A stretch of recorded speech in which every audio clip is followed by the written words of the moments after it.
support? We have a global MOU with UNHCR, and we are applying a number of components of this global MOU.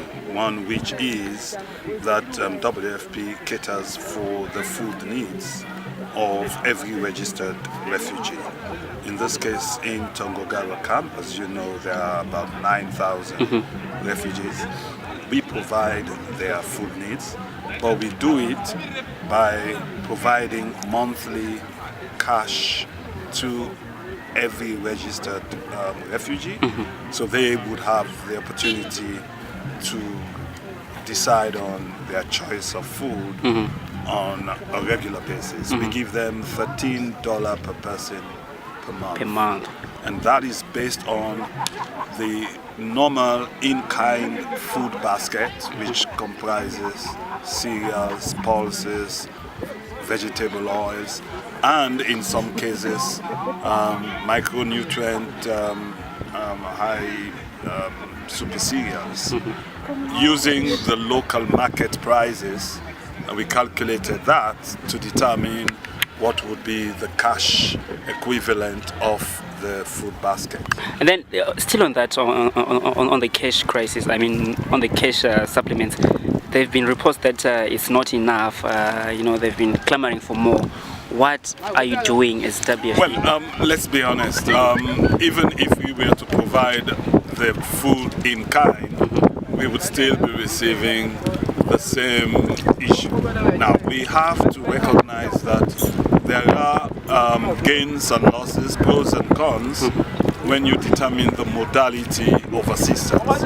We do recognize that at times, the market fluctuation, inflation, scarcity of commodities would impact on the average price in the market. And this is where we are working with the camp management to ensure that, these small, medium enterprises, these retailers, have access to bring in basic commodities, and that they regulate, the exchange, sales of these basic commodities. But you would agree with me, even for the average Zimbabwean household, if you're receiving $13 a month just on food, not on rent, not on electricity, you would be able, based on, well, again, I cannot determine how much intake one would have.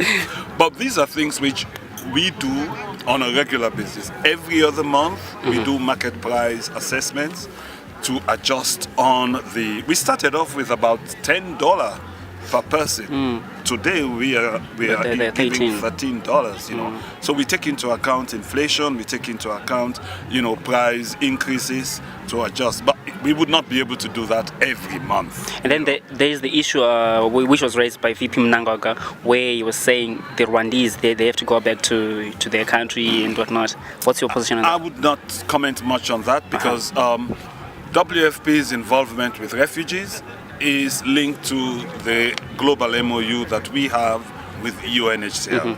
UNHCR is the UN entity that is mandated on the protection of refugees. We only provide assistance when UNHCR says this refugee is a registered refugee.